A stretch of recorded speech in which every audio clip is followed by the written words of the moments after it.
Dear student, इस video lecture में हम लोग 12th क्लास बिहार बोर्ड की last poetry my grand mother's house के most important objective question answer को पढ़ेंगे और मैं वही क्वेश्चन बताऊंगा जो कि आपके एग्ज़ाम में आने वाला है। तो चलिए स्टार्ट करते हैं। सबसे पहला क्वेश्चन आपका यही बनेगा, who has composed the poem my grand mother's house.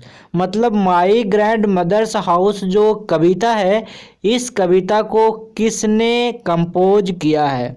तो इसका सही आंसर होगा ऑप्शन ए, कमला दास। ठीक है, चलिए दूसरा नंबर क्वेश्चन है, my grand mother's house published in. My grand mother's house जो आपका पोएट्री दिया गया है पढ़ने के लिए, ये किस बुक में या फिर कहें तो किस कलेक्शन में पब्लिश्ड हुई थी, मतलब प्रकाशित हुई थी? तो याद रखिएगा यहाँ पे ऑप्शन ए आंसर होगा, समर इन कोलकाता। याद रखिएगा, आपको फिर से बता रहा हूँ, ये जो आपकी पोएट्री है ना माई ग्रैंड मदर्स हाउस, ये पोएट्री किसी दूसरे पोएम्स की collection book summer in Kolkata में पब्लिश्ड हुई थी। ठीक है, अब यहाँ पे जो आपको चार ऑप्शन दिखाई दे रहे हैं, ऑप्शन ए, बी, सी और डी, ये चारों के चारों option my grand mother house की जो पोएटेस है कमला दास, उसी की पोएम की कलेक्शन है। तो ये भी याद रखिएगा, ये सब इन्हीं के पोएम की कलेक्शन है। तो दूसरा क्वेश्चन ऐसे भी पूछ सकता है कि शायरन किसके द्वारा लिखा गया? तो वही इन्हीं के द्वारा। ठीक है, लेकिन यहाँ पे क्वेश्चन था कि माई ग्रैंड मदर्स हाउस जो पोएम है वो किस बुक में पब्लिश हुआ था? तो यहाँ पे आंसर होगा option A, summer in Kolkata. ठीक है, मैंने आपको डिटेल में समझा दिया है। तीसरा नंबर क्वेश्चन है, my grand mother's house is खाली स्थान। अब यहाँ पे आपको बताना है कि जो माई ग्रैंड मदर्स हाउस जो आपकी पोएट्री है, ये किस टाइप की पोएट्री है। तो अभी तक मैंने आपको सारे के सारे पोएट्री करवाया हूँ और ये आपका लास्ट पोएट्री है। तो आपको तो अंदाज़ा लग ही गया होगा कि पोएट्री के टाइप क्या क्या होते हैं, क्योंकि मैं आपको बताया हूँ कुछ लिरिक होते हैं, कुछ ओड होता है, कुछ सोनेट होता है, मैंने आपको बताया है ना। तो उसी प्रकार से यहाँ पे क्वेश्चन पूछ रहा है कि जो माई ग्रैंड मदर्स हाउस जो कविता है, जो पोएट्री है, ये किस टाइप की है? तो यहाँ पे आपका सही आंसर होगा ऑप्शन डी, लिरिक। याद रखिएगा, माई ग्रैंड मदर हाउस जो आपका पोएट्री है, ये एक लिरिक है। और मैं आपको लिरिक बताया था कि क्या होता है, कहाँ पे बताया था, याद करिए, sweetest love I do not go में बताया था ना, वो भी एक आपका लिरिक ही है। चलिए आगे चलते हैं। नेक्स्ट क्वेश्चन है, when did the speaker of my grand mother's house live with her grandmother. अब यहाँ पे क्वेश्चन पूछता है कि जो स्पीकर है कविता माई ग्रैंड मदर हाउस जो आपकी पोएट्री है ना, उसकी जो स्पीकर है, और स्पीकर कौन है? खुद पोएटेस है ना, कमला दास। तो वो किस समय, यहाँ पे क्वेश्चन पूछ रहा है कि जो स्पीकर है my grand mother's house poetry की, वो किस समय उनके साथ रहती थी, अपने ग्रैंड मदर के साथ किस समय रहती थी, कौन सा टाइम था? तो यहाँ पे आपके चार ऑप्शन दिखाई दे रहे होंगे और आपने पोएट्री पढ़ी है, तो इसका सही आंसर होगा ऑप्शन बी, हर चाइल्डहुड। अपने बचपन में अपने ग्रैंड मदर के पास ये कौन, पोएटेस यानी कमला दास रहती थी। क्लियर? चलिए, तो यहाँ पे 4 नंबर जो क्वेश्चन है उसका सही आंसर है ऑप्शन बी। 5वां नंबर क्वेश्चन है, only saint knows how to sing has been written by. देखिए यहाँ पे क्वेश्चन आ गया ना, यहाँ पे क्वेश्चन पूछ रहा है कि जो only saint knows how to sing, ये एक कलेक्शन है पोएम्स की, तो ये किनके द्वारा लिखा गया?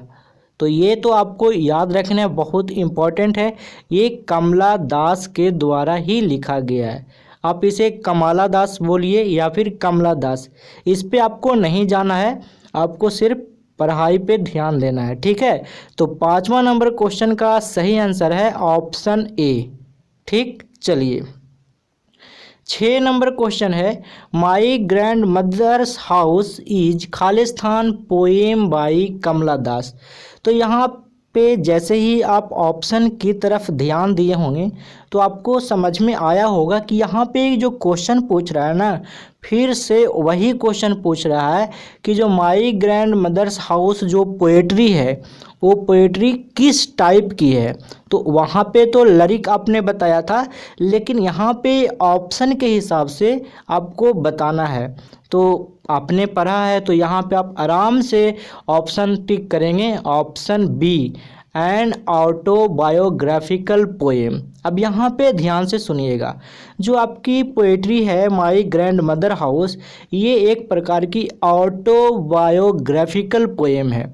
ऐसा इसलिए, पहले तो यहाँ पे हम समझेंगे ऑटोबायोग्राफी का मतलब क्या है और ऑटोबायोग्राफिकल का मतलब क्या है। तो ध्यान से सुनिएगा, जब कोई भी पर्सन अपने लाइफ स्टाइल के बारे में, जो अपने ज़िंदगी जिया, जिसे आप हिंदी में जीवनी कहते हो ना, तो अपने लाइफ के बारे में कुछ भी लिखता है, या फिर पोएम के थ्रू लिखे या फिर स्टोरी के रूप में किसी भी तरीके से लिखे, तो उसको हम कहते हैं ऑटोबायोग्राफी, है ना।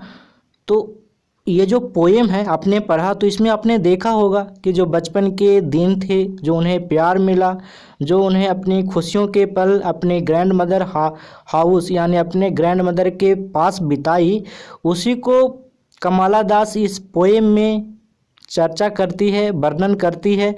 तो ये जो पोएम है ये ऑटोबायोग्राफिकल हो जाता है। तो ये याद रखिएगा, ये बहुत इम्पॉर्टेंट है और कॉपी में नोट भी करिएगा। तो 6 नंबर क्वेश्चन का सही आंसर है ऑप्शन बी। ठीक है, चलिए आगे चलते हैं। 7वां नंबर क्वेश्चन है, the house bent into silence because. अब यहाँ पे क्वेश्चन पूछ रहा है कि जो हाउस है वो बेंट इनटू साइलेंस, मतलब वो भी शोक मनाने लगा, वो वीरान हो गया। तो मैंने आपको पोएट्री में बताया था क्यों हुआ था ऐसा। यहाँ पे पूछ रहा है बिकॉज, तो यहाँ पे हर ग्रैंड मदर डाइड, क्योंकि उनकी जो ग्रैंड मदर थी ना वो डाइड हो चुकी थी, मर चुकी थी। इसी वजह से जो हाउस था वो भी शोक मना रहा था, वो भी साइलेंस हो चुका था। ठीक है, चलिए तो हाँ, यहाँ पे 7 नंबर जो क्वेश्चन है इसका सही आंसर है ऑप्शन ए। आगे बढ़ते हैं। 8वां नंबर क्वेश्चन है, कमला दास इज एन खालिस्तान पोएटेस। तो देखिए यहाँ पे आपको 1-2 बातें याद रखनी है। पहली बात कि एक लेडी है तो इनको हम पोएटेस बोलेंगे, जिसको आप हिंदी में कवियत्री कहते हैं, है ना। तो ये कहाँ से बिलोंग करते थे, मतलब इन कौन से कंट्री से बिलोंग करते थे। तो यहाँ पे आपका आंसर होगा ऑप्शन ए, इंडियन पोएटेस। मतलब क्वेश्चन नंबर 8 का सही आंसर है ऑप्शन ए, यानी कमला दास जो थे ये एक भारतीय कवयित्री थे, इंडियन पोएटेस थे। ठीक है, चलिए आगे बढ़ते हैं। क्वेश्चन नंबर 9 कहता है, Kamala Das was short listed for the खालिस्तान फॉर लिटरेचर। तो यहाँ पे ना आप 3 बातें याद रखिएगा। क्वेश्चन तो एक है लेकिन यहाँ पे आपको 3 पॉइंट याद रखना है, क्योंकि आपका एग्जामिनर किसी भी तरीके से क्वेश्चन को पूछ सकता है। पहली बात कि जो कमला दास है ना, ये लिटरेचर के लिए मतलब साहित्य के लिए इनको नॉमिनेट किया गया था, इनको शॉर्ट लिस्ट किया गया था। और पोएट्री में मैं आपको डिटेल से बताया हूँ कि शॉर्ट लिस्ट क्या होता है। तो ऐसे समझ लीजिए इनका नाम आया था कि इनको नोबेल प्राइज मिलेगा, यानी ऑप्शन सी आपका सही आंसर है। क्वेश्चन नंबर 9 का सही आंसर है नोबेल प्राइज, ऑप्शन सी। अब यहाँ पे 2-3 बातें ये याद रखना है। पहली बात कि कमला दास जो थे उनको शॉर्ट लिस्ट किया गया था। दूसरी बात, इनको नोबेल प्राइज के लिए शॉर्ट लिस्ट किया गया था। तीसरी बात, इनको लिटरेचर में नोबेल प्राइज देने के लिए शॉर्ट लिस्ट किया गया था। ठीक है, चलिए 10वां नंबर क्वेश्चन है, 10th number, Kamala Das earned a respectable place in. मतलब कमला दास की प्रसिद्धि जो मिली थी, इन्होंने जो नाम कमाए थे बहुत ही ज़्यादा रिस्पेक्टेबल, ये कौन से लैंग्वेज में, कौन से लिटरेचर में कमाए थे। तो यहाँ पे आप ऑप्शन देख रहे होंगे तो बहुत सारे ऑप्शन आपको जंगली तरह के दिखाई दे रहे होंगे। तो इसका जो सही आंसर है ना, ऑप्शन बी होगा, इंग्लिश एंड मलयालम। अब यहाँ पे ध्यान दीजिएगा, कमला दास जो अपनी पोएम लिखते थे या फिर अपनी जो रचनाएं ये लिखते थे, ये इंग्लिश और मलयालम में ज़्यादा लिखते थे और इनमें तो इन्होंने प्रसिद्धि हासिल की थी, बहुत ही ज़्यादा नाम कमाए थे। समझ में आया? तो बी नंबर ऑप्शन आपका सही है। अब एग्जामिनर आपके एग्ज़ाम में इस ऑप्शन को कंफ्यूज करने के लिए, जैसा कि यहाँ पे ऑप्शन दिया हुआ है, ऑप्शन इसी तरीके से दे सकता है, तो मैं आपको याद करवा देता हूँ इसको। आपको याद रखना है, जो कमला दास जो थे ना, ये साउथ से बिलोंग करते थे, मतलब साउथ इंडिया से, याद कराने के लिए बता रहा हूँ, ठीक है। तो साउथ इंडिया में कौन सा लैंग्वेज चलता है? मलयालम, और समझ में आया? और वहाँ पे इंग्लिश भी चलता है, मतलब इंग्लिश भी उन लोग ज़्यादा पढ़ते लिखते हैं। तो आपको ऐसे ना रिलेट करके याद रखना है कि इंग्लिश और मलयालम, ठीक है। बी नंबर ऑप्शन सही होगा 10 नंबर क्वेश्चन के लिए। 11वां नंबर क्वेश्चन है, summer in Kolkata published in. देखिए, ऐसे तो आपका एग्जामिनर इस तरीके के क्वेश्चन ना के बराबर पूछेगा, लेकिन ये जो है ना पोएम का कलेक्शन बुक, ये सबसे ज़्यादा इम्पोर्टेंट है, समर इन कोलकाता। क्यों?